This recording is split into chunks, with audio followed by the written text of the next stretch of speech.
Ladies and gentlemen, now today we're going to be having a little bit of fun in geared PvP on the Japanese version with the brand new Green Eastin, Blue Lilia, and also Blue Demon Meliodas.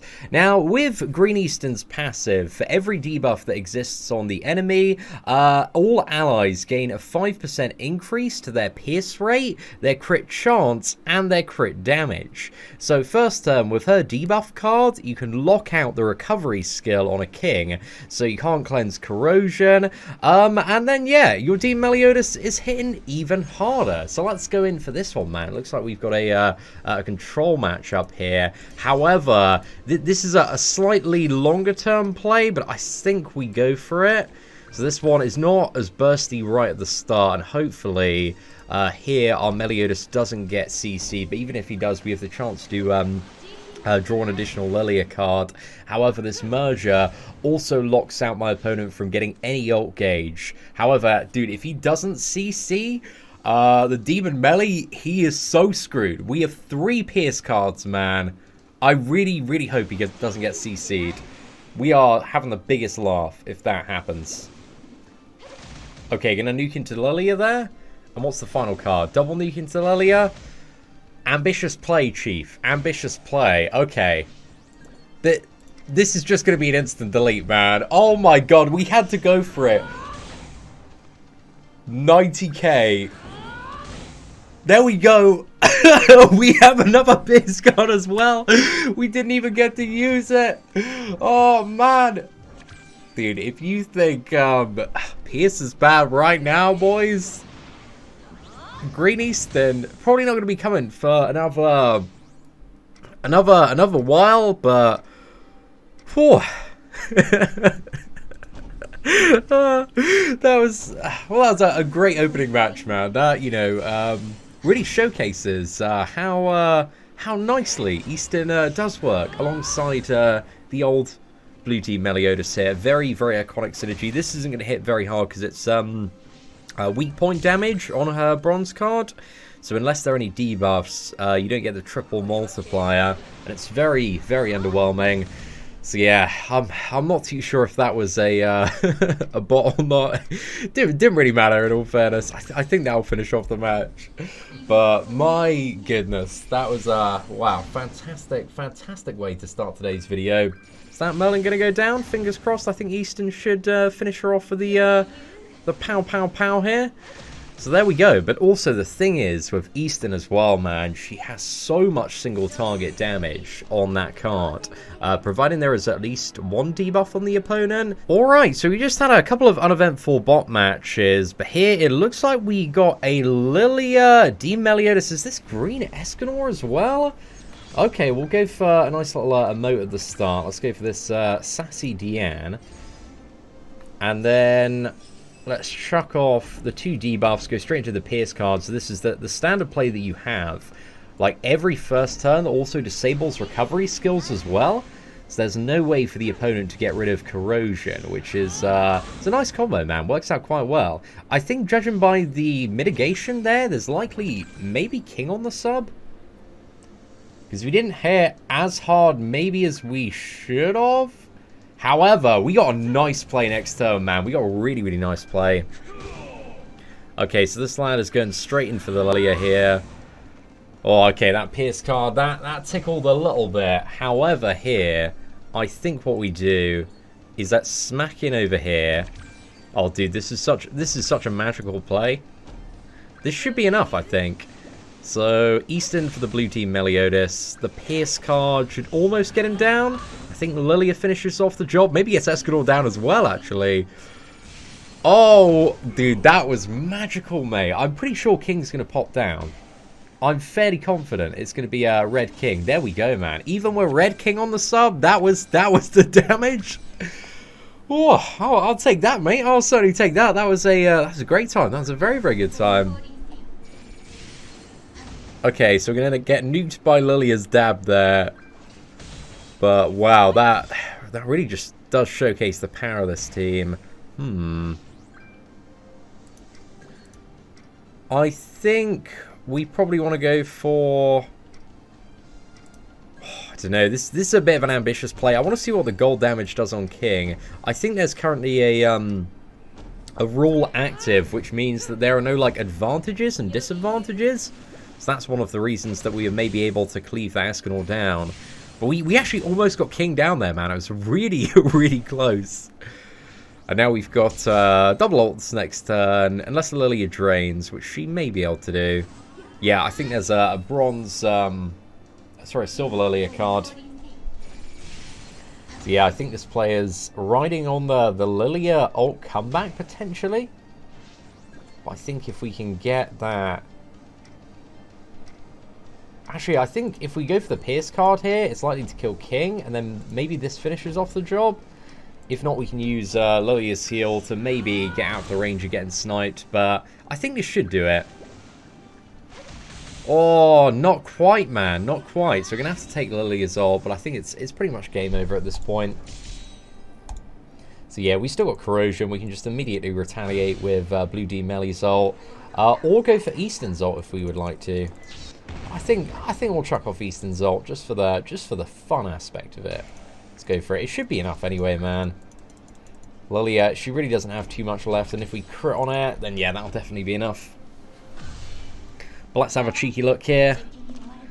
But that was a a great matchup. We were, you know, a little bit ahead in terms of the CC. The CC in geared is very wild on JP, because you can go up to, I think it's about like 250k with like full UR gear and super awakenings and UR gear on the sub, and there's just all these additional ways and kind of like, what is it, cosmetic upgrades as well, because you can further enhance the stats of cosmetics. So I think the what is it, like the top level ceiling on CC is like 250 to 255k, but then you can have like CC food and health food, which I think gets at like 270k, 280k.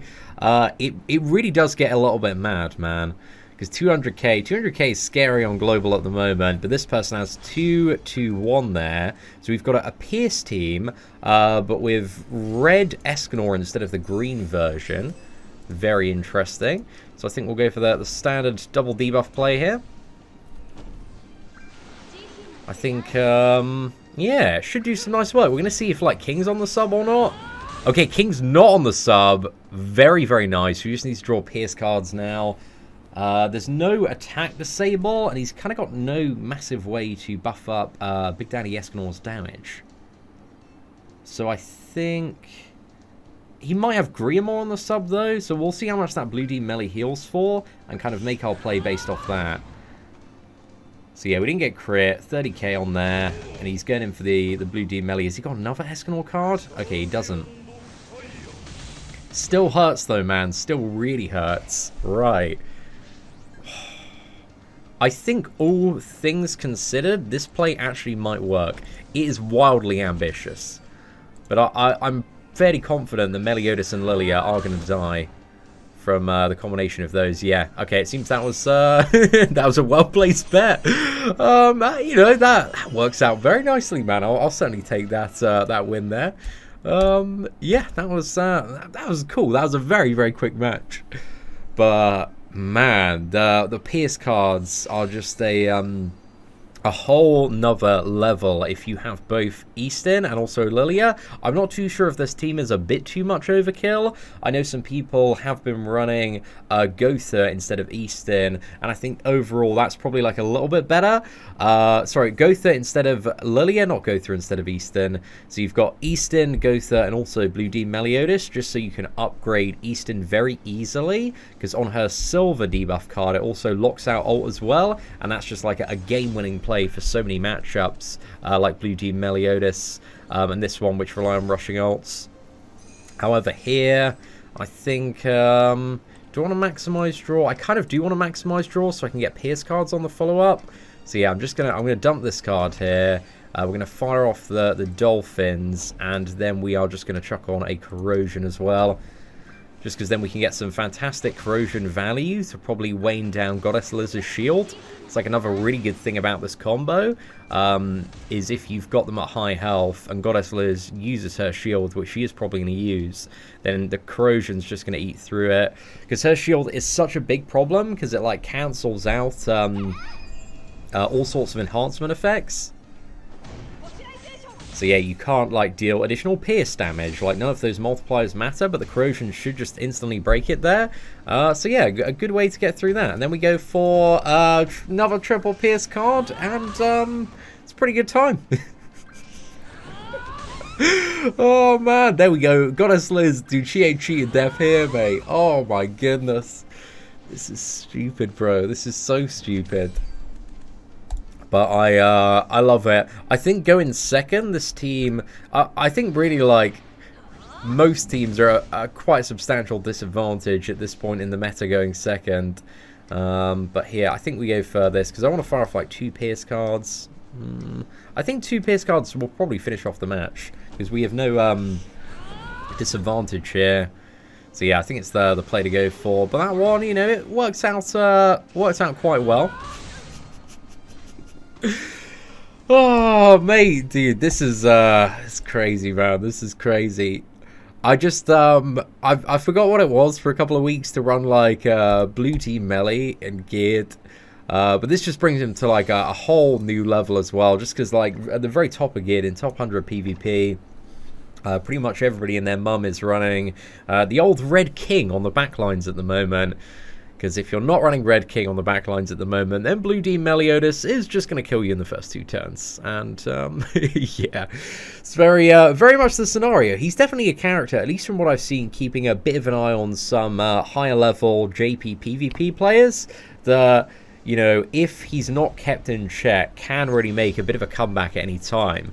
However, we've got a Valenti and Lilia matchup here. Okay.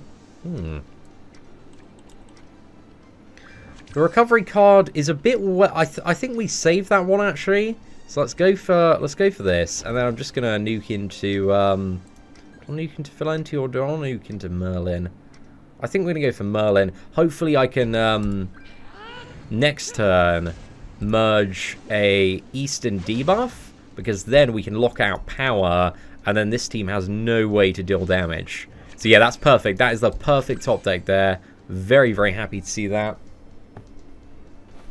So yeah, if we use that debuff next turn, oh, there's a chance Merlin could one-shot Eastin, but she'll have kind of done her job by then. However, actually, I think we might be able to drain her. Oh no, we got the attack reduction on Meliodas there. Yeah, we should be able to drain here, I think. So we apply these debuffs, then we get the full benefit. So there's a good chance like Lilia's drain does crit. So if we nuke him with that card and then go for the dab on Lilia, it should land, I think. I also got Lilia to Super Awakened 4 yesterday as well, so she's a bit more attack from that. But there we go. Okay, we got the drain on Merlin. That's perfect. Now that locks out her ult gauge as well from Eastin's debuff here. I really wasn't expecting to run into a Green Valenti team on JP, man. And then next turn, man, we got the Pierce cards. Let's go for them. I think we go double Pierce cards, and then I think we can go for a bit of a merger play. Oh, actually, do we still go for double Pierce cards? I think we do, just because it rushes like Blue Demon Melly's ult as well. So even if it doesn't deal that much damage, or actually, yeah, I think we go for it, man. I think we go for it. Okay, so we've got the attack reduction on us, but yeah, it's still a fair slap. Okay, I'm glad I went for that play, man. I think that was a decent one. So we're still overpowering this Valenti comp and pushing it down. And Eastin's just completely locked out, really, the majority of plays that could kind of give my opponent the comeback here. It's a very trolly team, though, man. This is definitely like DS Gaming's JP account for sure. Okay.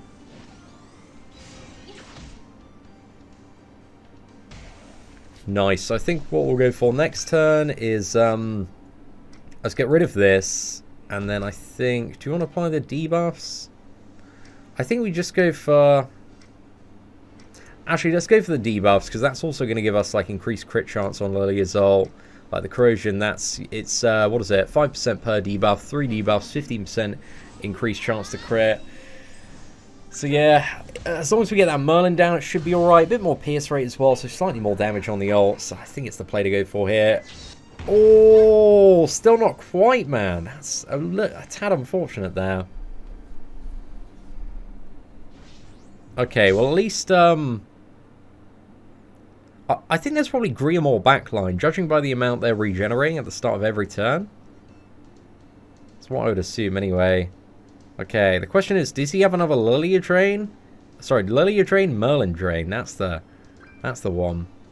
Got another Merlin Drain, we're in a bit of trouble. If not, we should be good.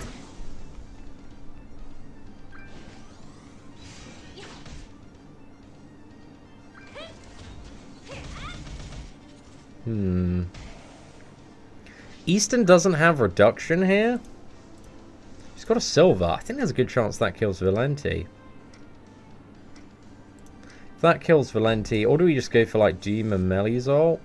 There's a good chance that kills Valenti as well. I think we go for this, and then let's fire off Lilia's dab, and then go for this. Do you know, there's so much damage reduction on Blue Demon Melee. I just don't know if this is going to deal damage. Okay, yeah, that's still 150k. Oh man, I've just been so like screwed over so many times by like dirty plays with Valenti control themes. Just didn't want to risk that one too much. But there we go, opponent's forfeit match, another win in the bag. Alright, so we just had a pretty uneventful bot matchup, so I thought we'd skip ahead. Hopefully we've got a player here, just above 200k CC would be perfect. Maybe running Goddess Liz and King and Gotha Man. I think that would be really, really good to see. Hello, okay, we got Goddess Liz, we got Eastin, and we've also got Gotha here. Very interesting. So what's the starter? Okay, so I think for the starter here, I think I want to play this one in a particular way where we get off the recovery disable and then we go for corrosion and then I'm nuke into somebody a little bit. I'm actually just going to use I'm actually just going to move around an Eastin card here. Because if I throw the Pierce card too early, then what's going to happen is my corrosion's not going to deal as much damage, and then it's not going to break Goddess Liz's shield. And if that happens, we really can't deal like too much damage to the shield, because it negates like all of the Pierce damage and multiplier. So yeah, her shield's ridiculous, man. It's way too good. But if we wait another turn for corrosion to maybe take away the shield, then yeah, we can put in some pretty good work. So yeah, she throws the shield here. Corrosion should instantly remove it, or get very close to removing it. Okay, I think a Lilia card will probably sort that out. So we'll go for a Lilia card here, and then double Pierce. So if you go for a dab, hopefully that removes it on everyone. Fantastic. And then we can just go straight in for the max Pierce damage. And yeah, this should kill everybody but Eastin, right? So it seemed like a very weird play on the first turn, man, but there was some solid logic behind it there. Because Demon Melee, he tears, like the corrosion deals so much damage if the opponent is on full health. So I think that's actually a really, really good tactic to break down the shield. But yeah, I'm pretty happy. We got a Lost Vein dropping down as well. So I think next turn we can just go for can we kill next turn? Is that too ambitious? Oh my god! Relax! Bro, my Demon Melee got sniped to the shat. What? That was mental. That was actually so silly. Okay, right. We got to go for the Dolphins here. Let's chuck out the Dolphins, man. And then let's go for the yeah, I think we go for the silver, and then we go for the bronze. But I don't really want to create Lost Vein, man, especially when he's the only character remaining. Okay, nice. I think that worked out maybe how we wanted it to. But I guess as well, like being the last character, he's likely to have a silver or gold card every single turn anyway. And the more cards we actually upgrade, the the less chance of him getting up to ult. If he doesn't push ult this turn, we can just lock him out and then he can't ult. Actually, either way, we can lock him out and he can't ult. And then we've just got to deal with a bombardment of ridiculous value cards on Lost Vein and rush somebody's ult. But I think we can do that with Eastin anyway. So let's fire off that. That's going to lock him out. And then we merge on Green more here to get his ult up. And then we just heal up on Lilia. So there we go. Lost Vein cannot rush his ultimate. And then I think we're going to need 2 ults here to finish off the job. So yeah, maybe next time we actually go for the Green more cards.